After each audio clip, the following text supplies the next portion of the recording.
What's Your Work Fit is sponsored by Hudson Davis. Start your brand's marketing and communications journey today at hudsondaviscommunications.com. I'm Dan Smolin. I built a successful executive career in marketing and communications before becoming a top headhunter and founding my own executive search firm. Now get this, every day, mainstream media runs stories in which old school bosses and thought leaders frame your work and workplace issues in ways that are often divisive and unmeaningful. And that's just crazy. The time has come for you to answer the question, what's your work fit? So that your work and career fit who you are, how you want to live, and what you want your lasting contributions to be. What's your work fit? It answers your questions and tackles the issues that keep you up at night about advancing your career in this time of workplace revolution. So let's get started.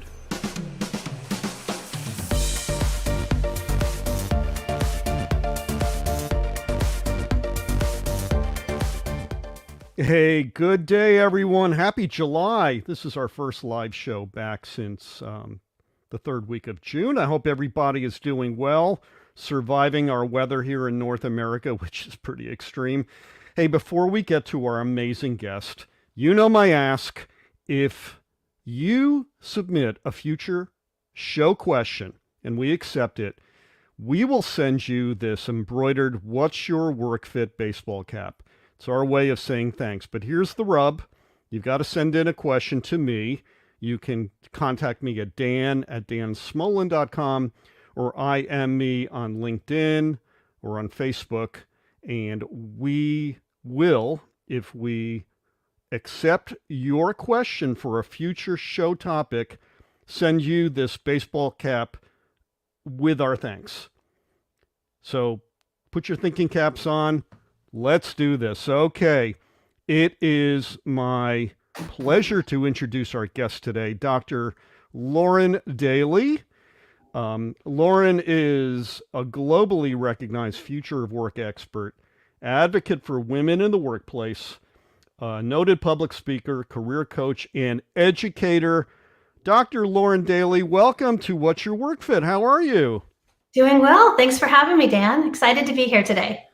Excited to have you. This has been, getting you on this show has been a dream of mine for a really long time because I follow your thought leadership on LinkedIn religiously. You really have your finger on the pulse of some really hot burning issues within future of work and workplace. So thank you for joining us today. Okay, so let's get to it. Our question today is from a viewer whose name is Devin. Devin is a senior manager and he says a top B school MBA. He didn't want to identify the program. He leads a team of about 20 VP level managers, each of whom have their own matrix. So ultimately, he's responsible for a lot of people. Throughout his career, Devin followed the edicts of C-suite to hire and promote career professionals with similar pedigrees and philosophies about work and the workplace. And for many years, that strategy, in his mind, seemed to work. But Devin laments that right now, promoting people who look like him has rendered a culture that blots out diverse points of view. And what's more, because of the rigid RTO workplace policies, Devin adds that his company actually hasn't retained people. They're going elsewhere. So Devin asks, how do I promote people who don't look like me? So what do you have to say to Devin, Lauren? Yeah, that's such an important question. And thank you again, Dan, for having me on. When I'm thinking about that question, that scenario, I don't think it's terribly uncommon in many regards. If it's not outwardly stated, sometimes, I think it's unconsciously stated in some ways that people promote. And we typically look for candidates who we feel comfortable with, that we like, that we trust. And quite often those are people who are very similar to us in our attributes, whether it's your degree, your education, your race, your ethnicity, your gender, your sexual orientation. So these are the mysterious cultural fit things that when we are comparing candidates or looking at different performance management systems, where there's something about that candidate we like. We can't really put our finger on it, and many times it can be unconscious bias that's behind it. Sometimes it's conscious bias, and that's a different situation, different question that we can talk about.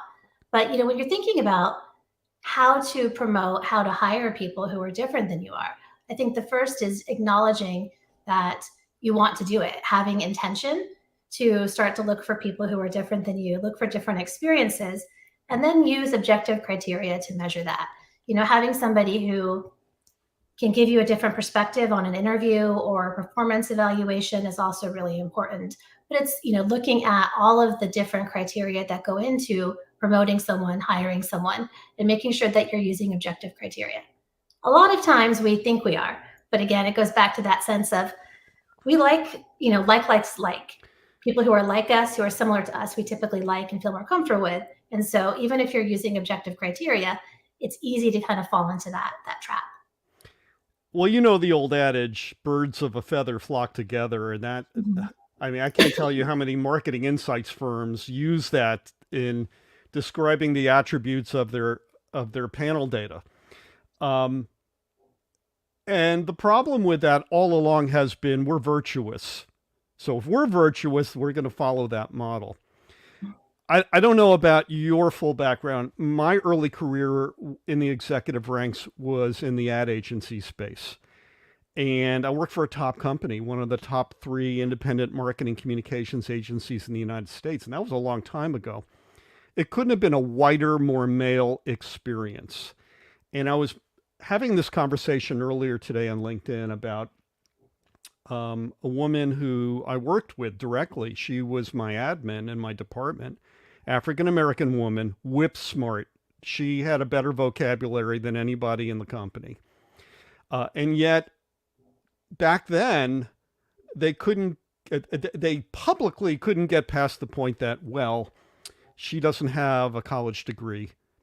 She was pretty close to having a college degree.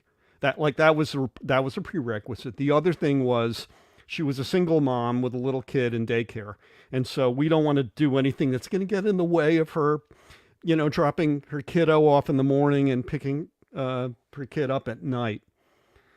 But you know what? Back then, and I couldn't have that conversation because it would put myself at risk, which is really insane when I think about it.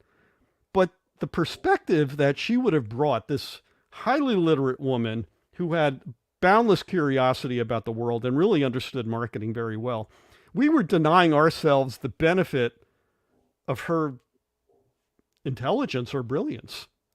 So what can we learn about that? I mean, for people like Devin, who's quite a bit younger than I am, he's in the prime years of his career. But how do we take that mindset, Lauren, and flip the switch on it? Yeah, and I would say again, that may have been many years ago for you. Situations are very similar today in many Mm, regards, and it shows how complex this is and how particularly for women that hold multiple marginalized identities, mm, it can really impact their career advancement, career growth. And I think what you're describing are assumptions that we're making about someone's ability or career goals mm-hmm, and not really giving them a chance to prove otherwise. So we hear this very commonly for women, and it's part of why we see a leadership gap and a pay gap for women that actually widens when they are in their 30s to 40s and beyond, mm-hmm, is that people make assumptions about women wanting to stay in the career path when they have children. Some mm-hmm, women are not going to have children. And what we find is that there's a motherhood penalty for many women in their career. So when they have children, there's an assumption that they can't be committed, they're not as loyal, that they won't be able to show up, or that right, they'll take career breaks. And then for men, there's a fatherhood bonus where it actually helps right. men when they have children. So when you're looking at candidates and you're trying to get beyond these biases, which are often unconscious, it's starting to look at what are the criteria? How do I help sponsor somebody? And sponsorship is really key. So if you have an employee who is similar to the one that you had, you're Mm. not making assumptions about what they want, asking and starting to put them up for these really what we call at Catalyst hot jobs, the jobs that are critical for career advancement. We know that, about 10% of your development on the job comes from formal programs, about 20% from your network, and 70% from being on the job and having those critical experiences. And so what's really important for someone, who has the privilege, who's in a position of power, is to start sponsoring people who don't look like you. And what sponsorship is, we say at Catalyst, a coach is somebody who talks to you, a mentor talks with you, and then a sponsor talks about you.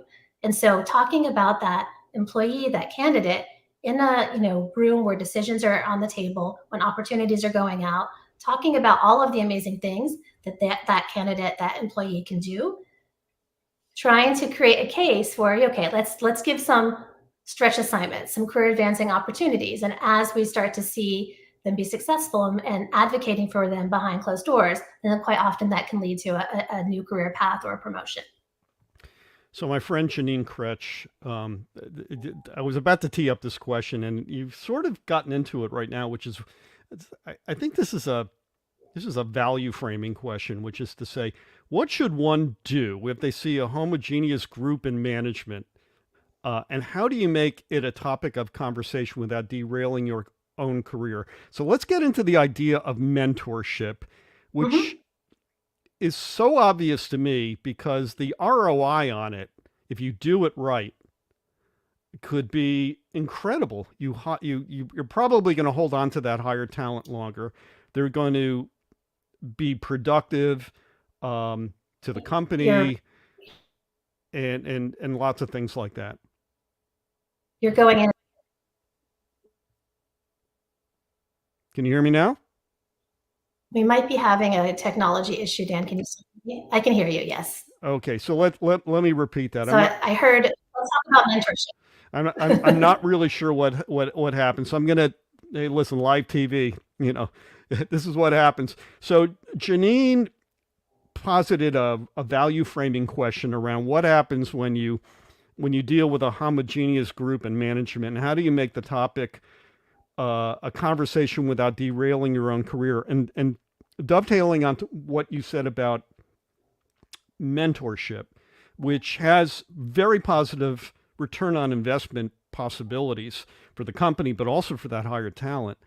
How do you frame the language, the love language around, we've got Jenny here and she's underutilized and she's really willing to learn and she wants a future in this company. I'd like to mentor her. How do you have that conversation? It's such an important topic, and I Mm. think a lot of it depends on your level of position and power and the sense of psychological safety you have with your managers and your team, your peers. One of the things that we found in our research is that women typically are over mentored and under sponsored. And so, mentorship is key in helping understand some of those unwritten rules, but it's also about talking of how can I advocate for this person in a way that is meaningful and defend them perhaps from some negative assumptions about their behavior or their capabilities. And so Mm. when you're having those conversations, you might, if you come in without ever having talked about that person that you're mentoring or Mm-hmm. wanting to put them forward for an opportunity, you might need some hard data to be able to back it up, talking about some of the things they've done.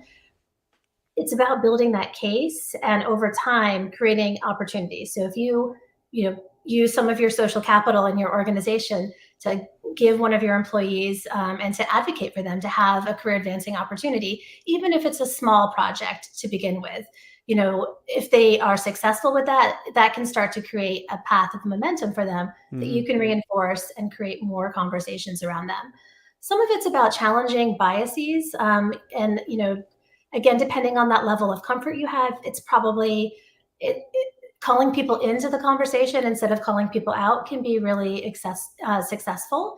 And so, when someone pushes back, I'm just not so sure they're ready, or I don't know if they can do that.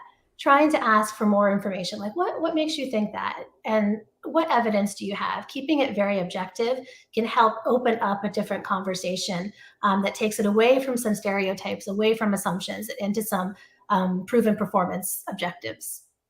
My wife's an educator, and she uses the practice of scaffolding all the time. I think that's what you're saying here, which is start small and ensure that you have a positive deliverable, Mhm. and then build on it, so that management in the C-suite can say, "Hey, this is working. This sponsorship is working." And thank you for pointing out the difference between mentorship and sponsorship. I never heard the insight that women are over mentored and under sponsored. And I think that's a very important point we need to make to our audience today. Thank you.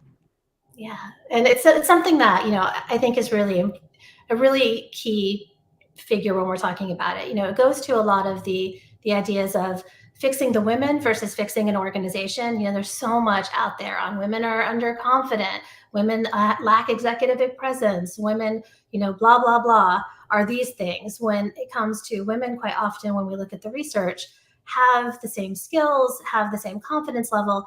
It's the environment they're in, that starts to question their capabilities and, being able to advance. And so, looking at the impact of gender stereotypes, looking at the impact of those assumptions and biases in who we are comfortable working with, who are our go-to people, and it's not just gender. It can even be, especially in a remote workplace or virtual workplace, people who are in the same time zone. If you're in a hybrid workplace, people who are right next to you with proximity bias in the office.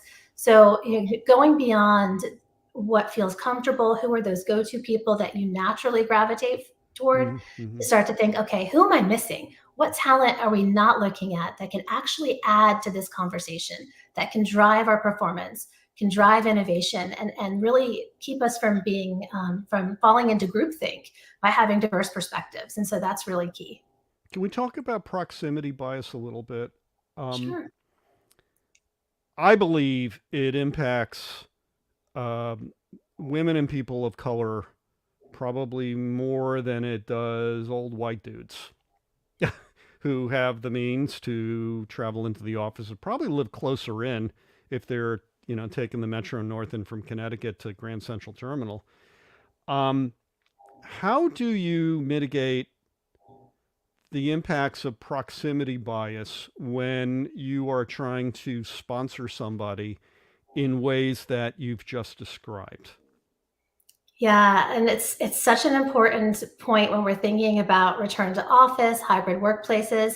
But one of the, key elements is that proximity bias has always been there Mm-hmm. in workplaces. Mm-hmm. There's often been this assumption that people who work late, who have face time with their bosses, will advance their career at a faster rate. And the research shows that yes, that's quite often the case. So when you think about the people who have traditionally not been able to stay late or have had that push and pull between life and work, quite often it's people who, might not look like you if you've been successful following that path. So when we're talking about women, and this is one of the things I always say, we can't go back to the old ways of working because they didn't actually work that well for many people. So when we're thinking about, return bias really requires intentionality, or in a combination of the two in some way. We have to be intentional. We have to start to check ourselves and think, okay, how do I start to look beyond what I'm comfortable with, who's right here next to me, and start to create systems and policies and practices that we can reward and hold people accountable for in performance management when we're looking at who are you promoting? Who are you giving opportunities to? Are they right next to you in the office? And so, or are they spread across your distributed team? And looking at and making sure that you're evaluating, having that sense of accountability, using objective criteria, can really help promote a more inclusive workplace, whether it's in person or fully remote. Who within the corporate ranks is the person responsible for measuring the the insight and the findings around that? Is it head of HR? Is it head of people? Who is that person? It really depends on the company and how they have it, how they have it structured. Hmm. Some organizations, it would be the people and cultural team. Others, it would be within, a manager and their supervisor looking at it. So other times, it's the head of DEI. There's a committee. It really depends on what works for an organization, and really the key is to make sure that somebody is doing it. That it is intentional and that it's more systematic across the board. Because what can end up happening if you have one team or one department or one manager who is, doing great work in this and trying to promote people who don't look like them, who are not completely like them, really increasing the representation of diversity in their teams, creating access to opportunity for people Hmm. across the board. If you have one team and one manager who's doing really well and following all the practices, but other teams aren't, then it creates a disparity. And so, that's, you want to make it more systematic, make it something that's part of the process across the board. So it's not just a one-off, or being lucky to have a good manager, or being unlucky to have a manager who's not paying attention to that, especially if you are a woman, a person of color, somebody from a marginalized identity. Very large companies probably have teams in place that do this, big multinationals. On the other end of the spectrum, startups, it's probably going to be the founder, um, or the founder and somebody else who's doing that if they care about it. But I would imagine in the vast majority of companies in the middle, um, there's neither the founder, CEO, or a team in place, or somebody who's responsible for that. So if getting back to the original point we were making about sponsoring somebody, and we've Mhm. created this scaffolded event, and we're showing the positive ROI benefits that come out of it, does the person who's doing this end up becoming that person, becoming the sponsor for this new kind of thinking? And should they? I mean, yes, if they're starting to create opportunity and promoting people, and talking about people behind closed doors, Hmm. putting them up for these, and, challenging the status quo and assumptions. Yes, they are, in essence, sponsoring, changing the thinking around this. And what can happen is if you have multiple people, when we think about how change happens, it can be top Hmm. down, it can be bottom up, it can be, individuals, and sometimes one person can have a disparate effect when you look at the impact of an event just in speaking up. And it's important, when you are a sponsor, when you're promoting or talking about somebody, you are using your social capital, and there are risks to Hmm. that, which Hmm. is why you want to make sure that you can never guarantee someone's going to perform when they're in that, Right. given the opportunity. But it's up to the protege when they have the opportunity to, be successful in that role. And so sponsors, sometimes are, if they're in an environment that's not supportive of promoting people who don't have a typical pedigree, then there is a risk there. But what we found is that they're in proteges, going forward for opportunities and doing well in them and continuing to grow, then it starts to change the dynamics of the team leadership, and then it starts to pay dividends. I'm really sorry for the packet loss issues that we're having. They seem to be continuing, and I apologize, Lauren, if we missed some of what you've said. Um, I want to get to Tom's question. Tom Langtree is, like me, an agency veteran, and he's asking, when interviewing talent for open assignments, what questions should managers ask to overcome their subconscious biases? I think it's a very good question. What do you think of that? Yeah, doing inclusive interviews is really key. Hmm. And it's, unconscious bias. It's quite often the reason we call it that is because we're not aware of it. And so the first thing is, starting to create and be intentional about the kinds of questions that you're asking. So I love this question. Mm. And, it's one of the things that we would recommend is having standardized interview protocols. So you're asking candidates standard questions and a standard flow, and helping them be successful in the interview. So for instance, if you're Mm. doing video interviews, candidates, not everyone has a quiet space in their home. Not everyone has childcare. Not everyone has a dedicated room that they can go into for a video interview or a background. And so sharing best practices, ahead of time so they can be set up for success, and empathizing with situations for people who have different life experiences is really important. And then also creating that standard protocol. So making sure that you're asking all candidates the same questions.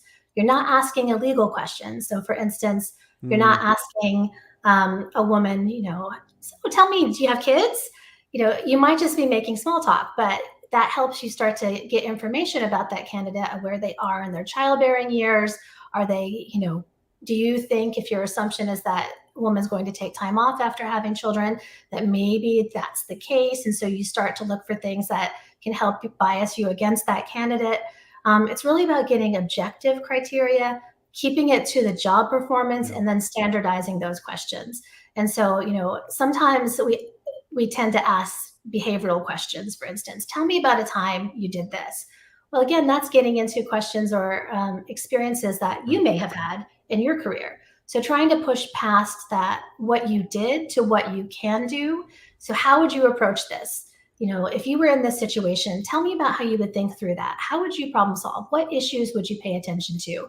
That can help you start to evaluate candidates based on their capabilities, their skill specifically, and not so much for how they match your experience.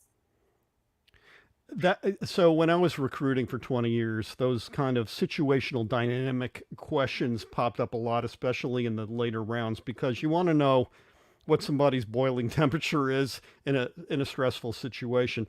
And it's really interesting when you were talking about this. It was all based on, tell me what you did in the past to do this, rather than let it be suppositional. If you had to deal with this, because that person may not have had the exact experience doing that work product, but in life they probably had something that matched it and showed you their problem solving abilities. Yeah, it's something. I'm a former career counselor. That's my background before I moved into future of work, and working specifically on trying to help organizations become more inclusive for women. And many candidates, as a career counselor, we're always talking and preparing candidates to answer those behavioral type questions. Tell me about a time, and there's a standard protocol for answering those questions. Mm-hmm. But when you think about it, the idea behind behavioral interview questions is that past performance predicts future performance, but the data is not always very clear on that. I think what often happens when we're interviewing candidates and we're hearing how somebody approaches how they approached a problem in the past, if it's a similar problem to something you've experienced and they handled it how you would, then, oh, this person seems like, they would be a great fit for this role. So it starts to get more into fit as opposed to whether they can do the job. And often when we talk about cultural fit or fit for the role, there's a lot of bias that can be underneath that.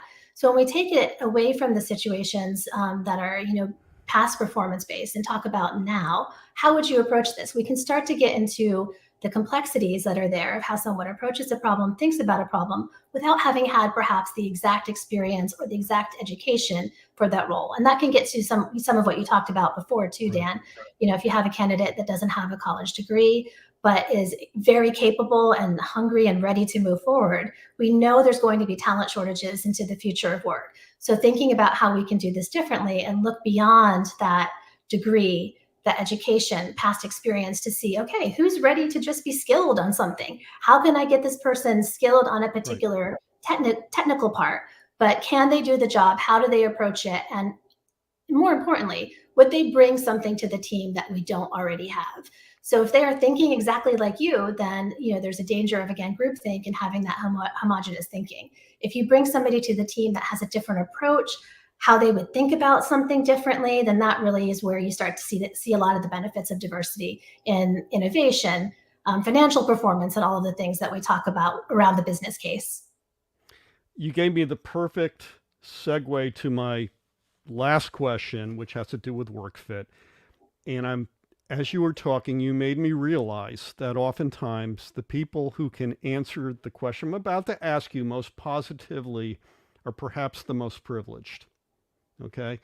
If you are like the person that worked with me so many years ago who had a small child that she had to care for, um, was the sole provider for that child, and dealt with a bunch of knuckleheads like us in that team, um, how she would probably answer that question would be different than somebody who is more privileged, who's had a lot of opportunity for education and training and experience. So, without further ado, I'm going to ask you this question, Lauren, which is, what's your work fit? What attribute, condition, experience, place, or state of mind makes work a part of your day that's wonderful, doing other wonderful things, and not just the all consuming time suck of a day? What's your work fit, Lauren? That's a great question, Dan. And again, looking back to my career counseling days, this can be so different for people. And, whatever motivates somebody else may not motivate me and vice versa. When I'm thinking about my work fit, I really want to contribute to something that's making the world a better place, whether Mm, it's at an individual level or whether it's at an organizational level or somewhere in between. That's why the work that I do around the future of work and DEI specifically, I really do believe that by making work more flexible, more inclusive, more empathic, that we can actually start to have great impact on people's lives. And because life and work is so blurred nowadays, yeah. that if somebody is in a job that they don't like, or that they're feeling burned out, or that's not inclusive, that can really start to impact their life outside of work, not only and their work that they're doing maybe 4 to 8 hours a day depending, or more. So for me, being able to really make a difference and try to make the world better is really important. But also for me, it's around being able to create and be innovative.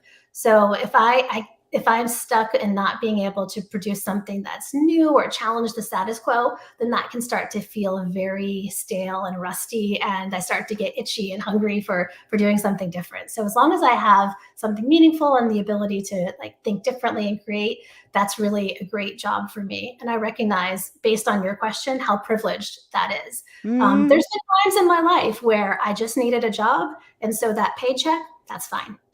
As long as I'm not getting harassed, yeah. I will take that paycheck and think about how I can look for something that's better. And so, that's Yeah. one of the things there's always an opportunity. There's nothing wrong with taking a job for a paycheck in that moment. If that's what motivates you, absolutely, that could be the value for you and that could be the work fit. And there's been times in my life I've had to do that. I'm in a position now where I can think more, be proactive on what I want in my day to day and what that allows me to do outside of work, and make sure that I'm able to. I don't like the word balance because it's Mm, really hard to keep things mm, balanced. mm. But how do I make sure that I'm able to show up outside of work and be 100% and not have that work kind of stay with me afterwards? That's brilliant. Before we depart, I'm hoping you can point our viewers and listeners to your thought leadership. Where can they find you online to uh, read the things you've written that have inspired me? Uh, but other things, where can they have a conversation with you? Yeah, I am mostly active on LinkedIn. I just joined Threads, so I'm there as well. I've been on Twitter for many, many years, but haven't been actively posting for a few months now. So LinkedIn is where I usually is my go-to. It's where I post most of my work. I do have blogs and op-eds that are out there, Hmm. but they're all on my LinkedIn page. So if you are interested in chatting with me, and I would love to have a conversation about any of these topics, definitely connect with me on LinkedIn and look for me on Threads. Thank you so much, Dr. Lauren Daley. I hope we can get you back on at some future point, hopefully without technical difficulties. Hopefully. Thanks for having me. It's been my pleasure to be here. Thank you. Thank you.